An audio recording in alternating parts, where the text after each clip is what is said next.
এই মুহূর্তে নীলার প্রতি আমার প্রচণ্ড রাগ আর ঘৃণা মস্তিষ্কে ঘোরাফেরা করছে।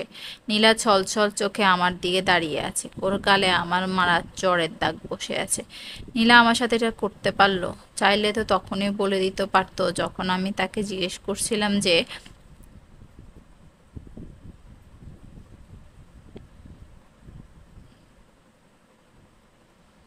নীলা তোমার কি কারোর সাথে রিলেশন ছিল। তখন তো নীলা গাড় নেড়ে না করেছিল, কিন্তু এখন কি এটা বলছে ওর নাকি নিলয় নামে একটা ছেলের সাথে রিলেশন ছিল। মেনে নিলাম, কিন্তু শুধু এটাই না, নিলয়ের সাথেও শারীরিক রিলেশন ছিল। এটা কিভাবে মেনে নিতে পারি? হ্যাঁ, মেনে নিতাম যদি নীলা বাসর রাতে আমার প্রশ্নের সঠিক উত্তরটা দিয়ে দিত, কিন্তু নীলা মিথ্যা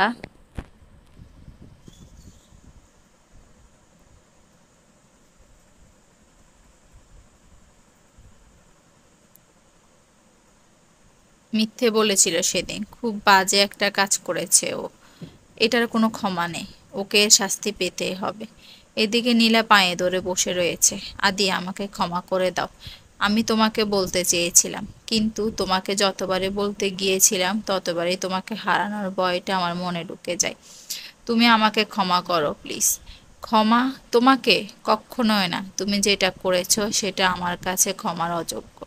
আমি জানি যেটা আমি জানি সেটা, কিন্তু বিশ্বাস করো, আমরা শুধু একবারই ওটা করেছিলাম। বাহ, আমরা কথাটা তোমার মুখে খুব মানিয়েছে। আচ্ছা, তুমি যখন ওর সাথে ফষ্টি নষ্টি করে বেড়াতে, তখন আমাকে কেন বিয়ে করলে? আদি, তুমি প্লিজ আমাকে ক্ষমা করে দাও।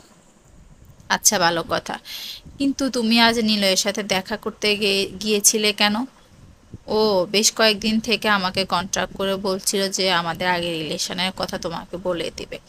তাই আগের না বলো সেটা যেটা মানে চলছে, মানেটা খুব সহজেই, তোমরা তোমাদের রিলেশন এখনো চালিয়ে যাচ্ছ। আদি, কি বলছো তুমি এটা? কেন, ভুল কিছু বললাম নাকি? আর তুমি কথাটা শুনে মনে হচ্ছে আকাশ থেকে পড়েছো। আদি, তুমি বিশ্বাস করো, আমি এরকম কিছুই করিনি। আমি তোমাকে ভালোবাসি, শুধু তোমাকেই ভালোবাসি। আমি কথাগুলো বলার সময় একবারও নীলার দিকে তাকাচ্ছিলাম না, কারণ ওর মায়াবী মুখটা মায়ায় পড়ে যাব।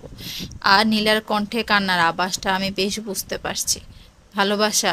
তুমি আমাকে ভালোবাসো, তাই না?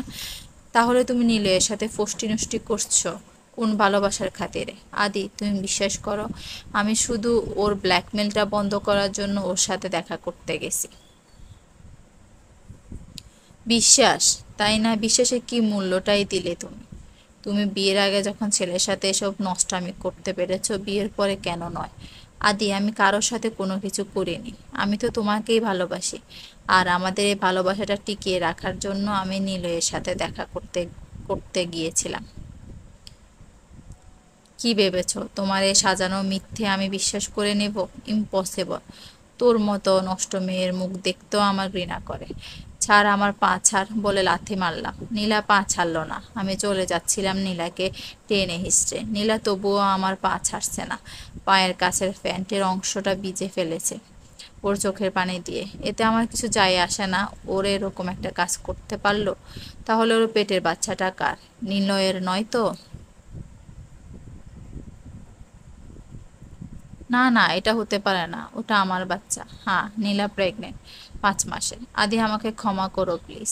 আর বিশ্বাস করো, আমি নিলয়কে না, তোমাকে আর তো আমার সন্তানকে ভালোবাসি। হ্যাঁ, সন্তানকে তো ভালোবাসবে, কারণ এর মাঝে যে নীলের অস্তিত্ব। কি বলছো এসব আদি?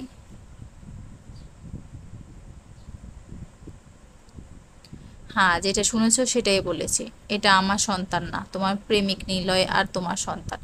আদি, নীলা আমার ছেড়ে পেছনে সরে গেল। না চাইতে নীলার দিকে একবার তাকালাম। চোখ বেয়ে পানি পড়ছে ওর।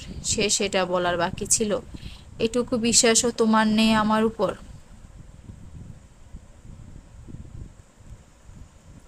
দেখা করতে যায় সে মেয়ের বাসর রাতে মিথ্যা কথা বলে, তাকে বিশ্বাস করাটা একটা নিছক বোকামি। সেটা আমার দ্বারা হবে না। খুব শীঘ্রই ডিভোর্স লেটার পেয়ে যাবে। আর এসে যেন তোমার মতো কলঙ্কিনী মুখ না দেখি। জানি না কোথায় যাচ্ছি, খুব কষ্ট হচ্ছে। এরকম হওয়াটা কি খুব দরকার ছিল? কি এমন ভুল করছিলাম বিধাতা? বসে আছি ব্রিজের উপর, বারবার মনে নীলার কান্না করা মুখটা ভেসে উঠেছে। খুব অস্বস্তি লাগছে। মোবাইলের দিকে তাকিয়ে দেখলাম মোবাইলের স্ক্রিনে বেশ স্পষ্টভাবে নীলার নামটা ভেসে উঠেছে। ফোন কেটে দিলাম, তবুও বারবার ফোন দিচ্ছে। বারবার কেটে দিচ্ছি, তারপর একটা মেসেজ ওপেন করলাম। আদি প্লিজ একটা বার কল রিসিভ করো প্লিজ। নীলা আবার কল করলো, না চাওয়া সত্ত্বেও রিসিভ করলাম। কি সমস্যা কি তোমার? আমি কি বলে এসেছিলাম মনে নেই? ওপাশ থেকে কান্নার শব্দ বেশি আসছে, সাথে আমার ভেতরটা ফেটে যাচ্ছে। কি হলো, কথা বলছিস না কেন? বোবা হয়ে গেছিস নাকি? আদি, অন্তত পক্ষে এটা বিশ্বাস করো যে আমার পেটের আগত বাবুটা আমার এবং তোমার। ফুফিয়ে ফুফিয়ে কাঁদছে। কিভাবে বিশ্বাস করব? হ্যাঁ, এটা আমার সন্তান, তার কোনো প্রমাণ আছে? ওটা তো তোমার ওইসব খারাপ কাজের ফলও হতে পারে।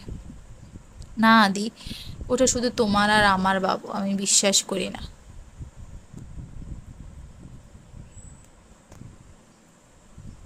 আচ্ছা তুমি বাড়ি চলে আসো প্লিজ, সন্ধে হয়ে গেছে, আমার ভয় করছে। তোর ভয় করছে তাতে আমার কি? আর বাসায় গিয়ে তোর মতো কলঙ্কিনী মুখ আমি দেখতে চাই না। আমার মুখ তোমাকে দেখাতে হবে না। আর তুমি শুধু বাড়ি ফিরে আসো প্লিজ। তুই যদি এক্ষুনি তোর কাপড় চোপড় গুছিয়ে তোর বাপের বাড়ি না যাস, তাহলে আমি কি করব সেটা আমার জানা নেই। নীলা কেঁদেই চলেছে, আমিও কাঁদছি, কিন্তু সেটা প্রকাশ করছি না নীলার কাছে। ফোন কেটে দিলাম। মোবাইলটা ফেলে দিতে চাইছিলাম, কিন্তু অজানা এক কারণে ফেলে দিতে পারিনি।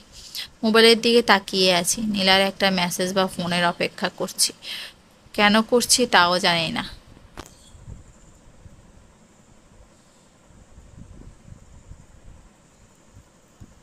নীলার উপর রাগ আর ঘৃণা এখনো আমার মনে রয়ে গেছে। হঠাৎ মেসেজের টোন কানে কম্পন সৃষ্টি করলো। কাপা কাপা হাতে ওপেন করলাম। আদি, তুমি আমাকে এতটা ঘৃণা করো জানতাম না, কিন্তু আজ বুঝতে পারলাম সেটা। হ্যাঁ, তোমার কিছু করা লাগবে না, আমি চলে যাচ্ছি। তবে একটা কথা, বাবুটা শুধু তোমার আর আমার। আর নিলয়ের কথা তোমাকে বলতাম, কিন্তু বলিনি এরকম একটা ঘটনা ঘটবে বলে। আমি শুধু তোমাকে ভালোবাসি আর আমার বাবুটাকে, কারোর সাথে আমার কোনো সম্পর্ক নেই। কিন্তু তুমি আমাকে বিশ্বাস করলে না। নীলার মেসেজে আমার বুকের ভেতরটা নড়ে উঠল অজানা আশঙ্কায়, অজানা ভয়ে। কিন্তু তবুও আমি যেন বিশ্বাস করতে পারছি না যে নীলা সত্যি বলছে। আমি তো নীলাকে আর নিলয়কে হাতে হাত ধরে বসে থাকতে দেখেছি, সেটা কি করে ভুল হতে পারে? তাছাড়া পাশের বাসার ভাবিও তো বলেছিল যে নীলাকে তিনি প্রতিদিন বাইরে যেতে দেখতেন। তাহলে? বাড়ি ফিরে নীলাকে খুঁজতে লাগলাম। কোথাও পেলাম না। আলমারিতে কাপড় চোপড়ও নেই। ছাদে গেলাম, না সেখানেও নেই। মনে হয় চলে গেছে। না, নীলাকে ফিরতেই হবে। তখনই কেউ ফোন করলো। নীলার ফোন ভেবে তাড়াতাড়ি রিসিভ করলাম। হ্যালো, মিস্টার আদি, কে বলছেন? নিলয়, তোমার স্ত্রীর প্রাক্তন প্রেমিক। প্রাক্তন না বর্তমান প্রেমিক? ও, ওয়েট, আমি কিছু প্রুফ দিচ্ছি।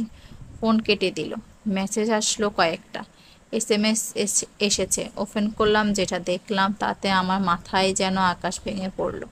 নীলা আর নিলয়ের কিছু অন্তরঙ্গ ছবি। ছবিগুলো আমাদের বিয়ের আগের, কিন্তু বর্তমানের কয়েকটি ছবিও আছে, যেটাতে নিলয় আর নীলা পার্কে বসে আছে। মোবাইল ছুঁড়ে মারলাম দেয়ালের দিকে, খুব জোরেই। ভেঙে চুরমার হয়ে গেছে। বসে পড়লাম মাটিতে। নীলা আমার সাথে ছলনা করলো, এর শাস্তি আমি তাকে দিবই। পরের দিন আমি ব্যারিস্টারের সাথে কথা বললাম ডিভোর্সের ব্যাপারে। কয়েক মাস লাগবে কাগজ টাগজ রেডি করতে। না, এই ছলনাময়ী কলঙ্কিনী মেয়ের সাথে আমি আর সংসার করতে চাই না। নতুন মোবাইলে সিমটা চালু করলাম। প্রায় কিছু সময় পরে নীলার ফোন। একের পর এক ফোন করেই যাচ্ছে, মেসেজও করছে, কিন্তু আমি না কল রিসিভ করছি না মেসেজ সিন করছি। নীলার নাম্বারটা ব্লক লিস্টে রেখে দিলাম। বাসা থেকে বের হয়ে পার্কে গেলাম, যেটা নীলা আর আমার প্রথম দেখা হয়েছিল। এখানে আমি প্রথম নীলাকে দেখেছিলাম, ফোনে দেখেছিলাম। বিয়ের কথাবার্তা চলছিল, কিন্তু তখনও নীলা আমাকে তার এফআইআরের ব্যাপারে কিছুই বলেনি। এই পার্কটা আমার মন খারাপের সাথী। যখন মন খারাপ হয় এখানে এসে বসি, তখন কারো হাতে আমার হাত পড়ল। চমকে উঠলাম, স্পর্শটা খুবই পরিচিত। নীলা। তাকাতেই দেখলাম নীলা। কিছু বলতে যাব তার আগে নীলা আমার পায়ে পড়ে গেল। আমাকে ক্ষমা করো আদি, আমি তোমাকে ছাড়া থাকতে পারবো না। তুমি কেন বুঝতে পারছো না নীলা? আমি নিশ্চুপ।